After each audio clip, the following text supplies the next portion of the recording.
Greetings, market rebels. Welcome to this week's sector situation. It is Sunday, September 17th, 2023. And I think it's about 1:45 here on the East Coast. I'm Wayne, and I'm going to get into it. We're going to just get cracking with our trusty disclaimer. If you'd all have a look at that, that would be greatly appreciated. And then, of course, the trusty intellectual property rights notice that we have. And then finally, we'll dispense with this, but I'll leave it up there for a few seconds if you want to do a screen cap or something. That's what we talked about in macro measure. If you follow things week to week, it's a lot of stuff. But there's a lot going on. I think it's really becoming a very interesting time in a way for us. And it makes it harder, I think, to get a strong lean, but at the same time, it's very interesting to see how this may resolve. So with that in mind, I'm going to now shut this down and we'll switch to a different screen of charts. So please just bear with me, stop the share, and we will make our move in terms of this. So that's really the backdrop to our discussion at all those notes. Let me get a different screen going that has a lot. There's our grid of 12 that we'll start with. Should be flashing now. And yeah, so let me just double check that we're recording. Everything's good to go. So this is a grid of 12 we start out with. And what I'd like to really do is just point out that there's, I think, more deterioration overall. I think the sector's deteriorated a little bit on balance. Now, it wasn't horrible. And I hate to say this, but the big wild card, of course, is FOMC on Wednesday afternoon. And that's the big deal, right? Like what happens there, that probably really has the biggest say, or at least the spin they put on it, the reaction to it, that has the biggest say in determining the week ahead in terms of how we finish things out. I think without that, I would have shifted more confidently bearish, right? I probably did shift a little more bearishly, but at the same time, I just know that a lot can change on Wednesday. Almost everything can change on Wednesday. So you've got to be ready for that. And you've got to be ready to react. We probably have to stay nimble there. Remember, a lot of what we talked about macro measure, the second half of September probably should be rough. If you look at a lot of different things, and then maybe things get better from there. Maybe that opens the door to a strong bounce because we have a rough sell-off, and then they get the end of the year bullish juices flowing. We'll see about that. But I think one thing to note is this energy situation. And we've continued to cover it, continued to say overall, it's still acting bullishly. Got a little bit short-term overbought there, I think, right? You could probably be safe in saying that. So maybe you need to correct a little bit. So, but overall, right, the trend is just produced a new high. So we probably should flash the oil future along with that. So here's that. And you can see that did finish out pretty strongly and also finished at a new high. So once again, at the moment, I'm not really getting in its way. All of your SMAs are upsloping, even the shorties, right? And they're all stacked. So pretty much all the way down until the 200. So the 200 is a little bit greater than the 100 and the 150. But for the most part, right, the rest of them are stacked, which just means that the momentum has been good in there recently. And it's probably the best profile you can hope for if you're a bull, is that you've got rising SMAs and the shorty is on top of the next longest and so on. Usually when you're in that mode, things act well, and you've done well to that point if you've been a bull, right? So that's really kind of what you want to see. But is it getting up there? I think you have to be on guard. I really do. I think you've got to be on guard, given that you really have gotten there. I think there's still maybe a little more potential in the short run. And you know that this can sort of march to the beat of its own drum on news, its own specific news, and so on and so forth. But a little bit, I think it got a little bit overdone. And that's maybe had something to do with the selling of some of these stocks on Friday. And if I could just get this to enlarge just a little bit, you'll see that. Yeah, so there's Friday in XLE. But overall, right, it looks good. Even if it were to break down a little bit and find support at the 20 there in light blue, or even worse at the 50, you'd want to see it support there naturally if you're still a bull. But it's got a lot of SMA support. even if it does that, it would probably be a major development that starts to crack that for now. But the reason why I think this is important and not a good development for virtually most other things, just because this is, I think, squeezing consumers even further. So, I think they're really feeling squeezed. So it's just not good. It's just more squeeze factor. Here's where we were. So let's get back to this now. So the other things that I would note are that a couple of former leadership sectors, which are the communications and the tech stocks, these are not looking wonderful. If you look at this this high, you compare it to that low, and then you look at this, did you just see another couple of rally attempts fail? And you did. So you're really in the middle of, again, much like the market, you're kind of betwixt and between. Here's the key swing, and then probably this swing would be your first one, but this is ultimately what you need to do to really get going strongly back into bull market mode. And you're not close to that, right? You're actually a lot closer to breaking down further. There's gaps that were left back here. This to me is losing momentum. And I think the pressure is getting there in terms of on the bulls to start showing up. They need to start showing up in here. Communications, could this be a slightly lower high that's been put in here at the way that it reversed? I don't want to read too much into Friday because one, OPEX can be misleading, but certainly, right, not what you want to see if you had your choice between a good, strong finish to the week or a rather poor one on Friday. You got a rather poor one. So that is looking potentially vulnerable. It's certainly not leading the market higher at the moment, nor is XLK. And those are two former leadership areas. Financials, they were having a little bit of a comeback, right, that we were able to catch with some laggard type charting, that kind of a mindset, and some UOA, but that's obviously cooled off as well. And although it did have a solid week, it's still well below these highs, and that's potentially a lower high. We have to wait and see. But the jury's still out on that one. That is at least hanging in there, and let's give it credit for doing that, because XTN down here, another important sector, has been walloped and is really struggling to get any kind of a bid right now. And that might, again, be related to oil prices to some extent. It might also be related to the economy, clearly, right? And we've become so dependent on shipping and transport, maybe more so than ever, right? Because folks are not are expecting everything to show up and be transported directly to either their car, their office, maybe, or their place of business, or of course their home. And so there's a lot of transport going on out there. And you can see this really has gotten walloped. There's another gap there that could still be in the mix.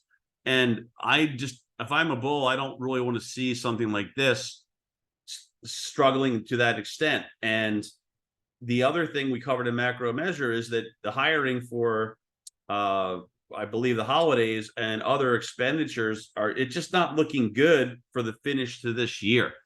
The kind of like consumer exuberance, I guess you could call it, just isn't where it was. It's back to 2008 levels in terms of, I think, hiring for the holiday season, and not a year many of us care to remember in depth, at least financially, right? 2008 economically, things were pretty darn rough at that point. So that's not looking good. On the flip side, coming up here to XLP and XLY, XLP did a little bit better, but XLY did probably a little bit better than XLP. And so this is, to me, kind of a little interesting, where pretty rough sailing. They were both having some pretty rough sailing until about that point, right about there. They both started to rally, but XLY held on to the gains better, whereas XLP made a new low. So this is something that bears watching in my book. If you start to see this perk up for real, take out this high, and this starts to fall, that would start to tell you that you're maybe seeing some more defensive positioning, where people are going in, they're rotating out of discretionary, more into staples. And that would tell you that maybe things start to hit the wall, right? We start to hit the brakes on the economy a little bit more. And if you noticed, I believe it was I want to say it was St. Louis or Atlanta. They kind of have a negative print apparently showing up in the third quarter at this point after talking about really robust growth. I can't remember which one it was, but the latest thing I saw on that was that we are slowing to that extent. And with some of the things we flashed in macro measure, it's not that much of a stretch to believe that. I don't even, frankly, I don't know what's kept things buoyed, but people have been talking about stealth stimulus that's been going on all kinds of different things. So maybe it just takes time to get fully to the bottom of that and see what really has been going on. But these two sectors, XLY, XLP, if you start to see those really change their roles, and this becomes the more bullish looking one, this becomes the more bearish looking one. This is slightly more bullish for sure right now. But yeah, I'd be careful if that flips around. This is given that this is already concerning. If XLF doesn't really start to repair itself and go, that would also be concerning.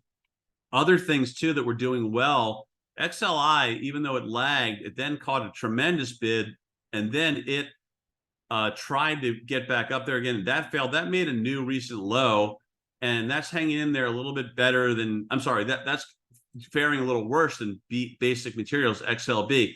We saw a little bit of paper in XLB. I feel like they're coming in. There's some true believers that it's time to buy maybe materials and maybe your commodities. That seems like there's some UOA that believes that. It's not overwhelming at this point. It's more of a trickle. It reminds me a little bit of what I said about the precious metals maybe like a month ago, where I had to sort of twist my own arm a little bit to put these ideas in, because again, I could be wrong, but those ideas, fortunately, I think did not trigger as bulls, and the metal space hasn't done very well overall. It had, I think, a decent conclusion to last week. But while we're on that, let's just bring up the other chart just to kind of put a picture to that. But I was saying that I still think that there's problems for this longer term, the way that I look at it on the charts. And so I wasn't really, I was kind of a go along bull back in here. And I'm still more of a, okay, I'm willing to join the party, but I still need to see more bullish work, good work get completed before I'm willing to start believing in this more strongly. And I am willing to do that, right? I even though I've got my hopes that this thing comes down more, giving me a chance to buy the physicals or different things related to the physicals at lower prices, where I can dollar cost average in at lower cost than I got in last summer, I think is when it was. But anyway, that's what I'm hoping for. So I don't want to get my own hopes in my own book, if you will, get in the way of what I'm saying. I kind of objectively just still think, yeah, this was a good little week here, but I don't know how, if the dollar starts to perk up again, which it has been, and the yields continue to rise, I don't see how this is going to keep going typically. But again, you never know. I just don't think it's there yet. It did do a little better for sure. I'm not a big believer in it yet. Maybe I'll change my mind, but preferable to that would be that it comes down even further and lets all of us hedgers get a much better deal than what we would get right now. We'll see on that. Got to give it its due, though. It did have a decent week in the face of a dollar that managed ultimately to move up on the week. So getting back to this, what else can we infer here? We do cover utilities. I don't know what's going on there. That is maybe a little bit of a safety trade. Maybe that's, I don't know, maybe that's what that is exactly with yields heading up. That's normally not a good sign for these guys as well. Maybe it was just oversold and so much that they trampolined it. Look, it did get rocked, right? For it. I know it's not a big mover, but it did get rocked. So that's that. That's not a big trader for us, clearly, right? Another thing that's been interesting to me has been XLV, and why I say that is because this can be, I look at this as a defensive area, and that along with XLP, and you can see that really hasn't been that impressive, just like XLP hasn't been impressive. And so what do I make out of that? I don't know. I feel like there's still enough believers, and maybe they're right. Maybe my kind of gut take on things is wrong. But I think there's still enough people that don't think they need to be defensive yet. And you can argue that, like so many things in economics and the markets, right? You can argue that either way. Well, then too many people are still bullish for the market to go up. You could say, well, maybe they're just right, and they're right not to be there. And look at the trend of this thing; it's making lower highs and basically lower lows, and maybe that's right. So overall, I don't really have a lot to say about XLV. My my own take is this thing should be hanging in there better than it has been. It's not like it got crushed. It's just that I would expect that and that to see a little bit of a bid like we often do when things get rough. There has been some major index ETF activity in terms of spies that we saw. I think we saw an IWM hit. It's not really a deluge, though, right? It's not really super strong at this point where we'll see it's just a little bit more than a trickle, but nothing really, it's not a torrent, right? So we don't really have anything great happening there.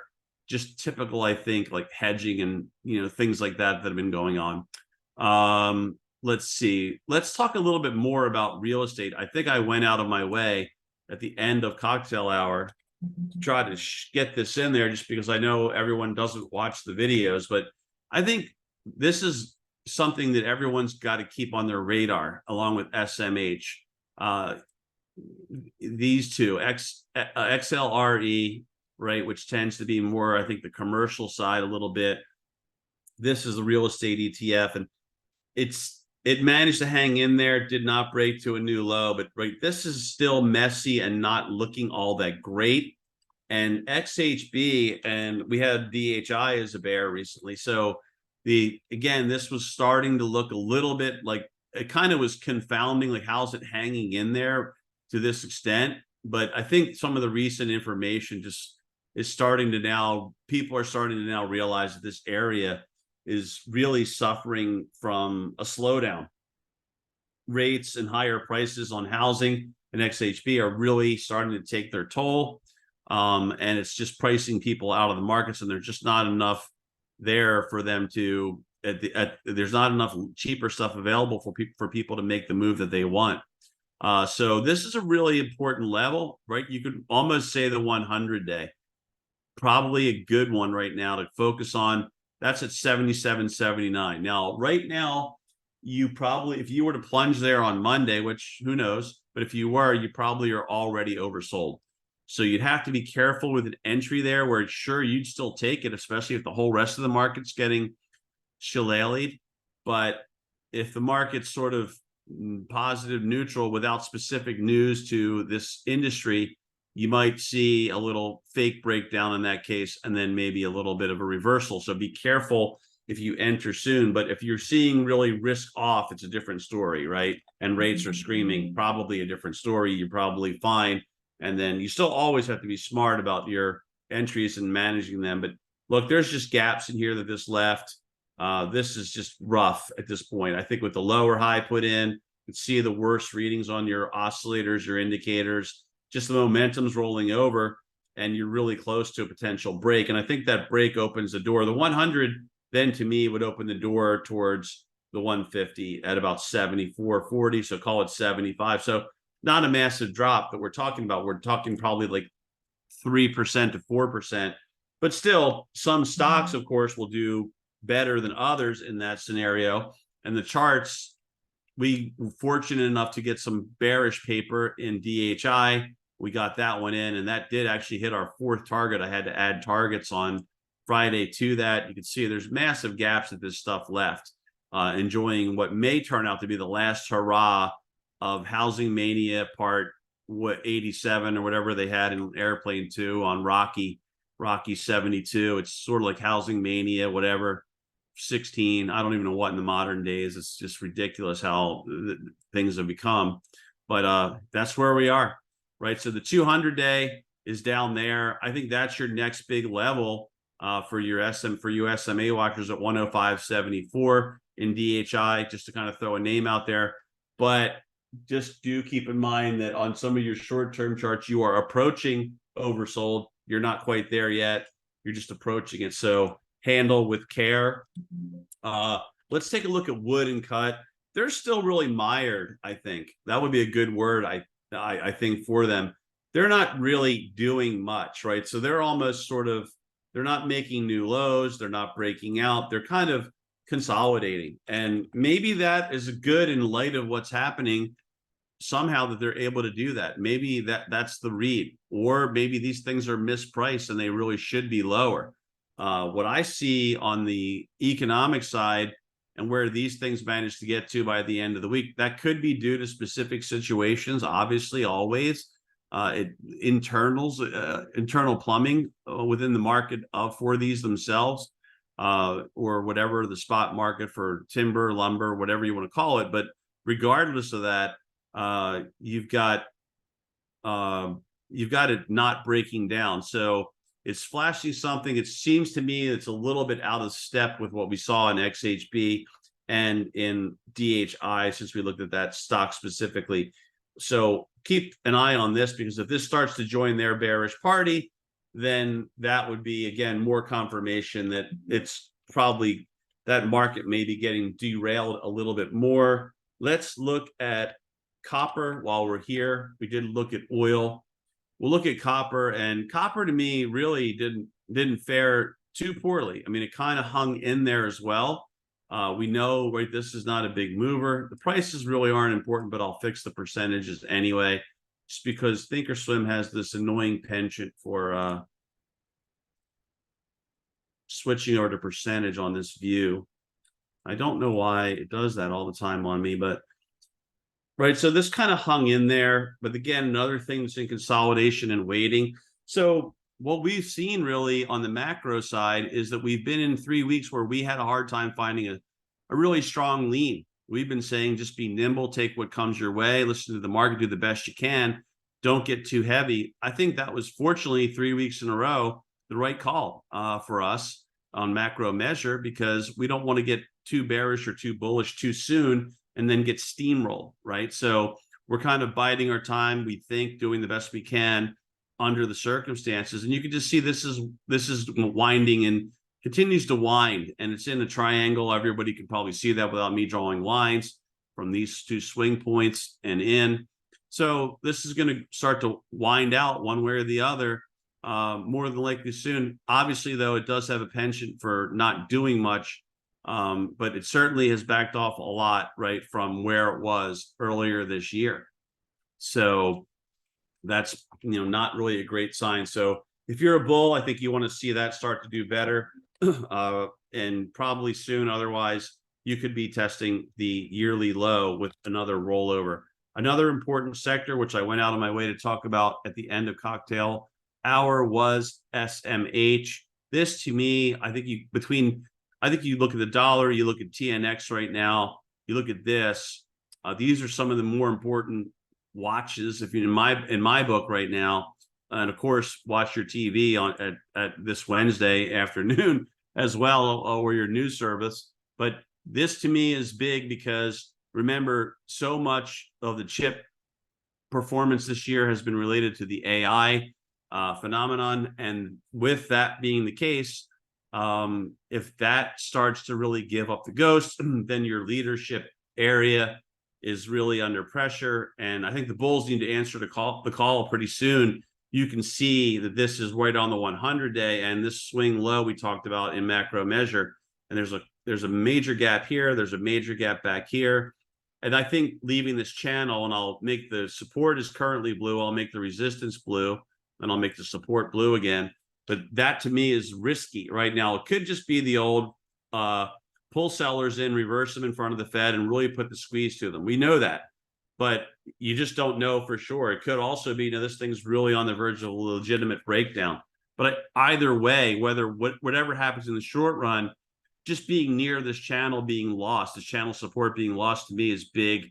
And that could lead to more downside. And that is concerning, because remember, the market really isn't up all that much. If we take away the AI, mainly a lot of the chip performance, you're pretty much not up on the year. You're almost neutral for the year instead of up nicely. So if this thing really gives it back, so to speak, that's a big problem. That's a really big problem. So that's really the sector view. We did also look at XAU, trying to think if there's anything else I could help out with a quick look on that kind of comes to mind in terms of sectors. Let me think if we've covered our normal things. IYR we've covered in the past, but I don't think there's anything special. I just looked at that chart. There's nothing special happening there. But housing, see on my grid of 12 if there's anything else before I wrap up that I didn't cover. Well, XLK is a lot like what we just saw with SMH, and well, Qs, it's very similar, but that's probably not a big deal to go into. What I did want to mention though is a lot of these things are kind of winding into a triangle, that you can see that triangle there. There's triangles sort of in here as well, here as well. You look around right now and you kind of feel like there's a lot of things flirting with a triangle. So that's right. That means that you're getting, in my book anyway, that means that you're getting close to probably a decision point. You could even see maybe a triangle in the XLF. So you're probably getting close to a decision point where we break one way or the other. And obviously with the Fed news being due out, that could be something that ignites that. That could be the catalyst that ignites things and sends us moving in one direction or another. And it could be, right, you just can't rule out a bullish move. And the reason I would say that is I think things definitely are taking a turn for the worse. It's starting to show up. And as I said, in macro measure, I'd be leaning more as a bear, or waiting to lean more as a bear with more aggression this week had it not been for the Fed. Because of the Fed, I'm a little less likely to go full bear, all in right now, knowing that can upset the apple cart. But if a lot of people do jump on that bear trade and we start to see an ugly start to this week, we'll probably get into oversold territory at that point if they have a couple of ugly days to start the week. Should we do that, you'll have oversoldness combined with probably fresh shorts drawn into the market, or reshorted people, right? Folks that got chased out to get back in. Again, fresh shorts, new shorts, put buyers. You'll get all that. And then, of course, these guys are the masters of swinging things around without even a good, legitimate reason, just something that all they need is something that passes the muster as far as the media goes. And the media really lets anything go, so you don't need a lot of muster to promulgate some kind of an idea of this is why this is good for stocks. And they'll just take it and run with it. That's been my experience anyway. So I think on that note, right, we'll probably wrap things up here. If I had something else that came to mind, I definitely would have shared it. But I think we covered a lot of these things on the salient points at the moment. So with that, I'm just going to say thanks for tuning in. I do hope that something helps you out this week or in the future that we talked about in this video this week. And I will be back in touch through our webinars and updates, so on and so forth. Everyone stay nimble out there. Be smart with the Fed breathing down our necks. Thanks again for tuning in.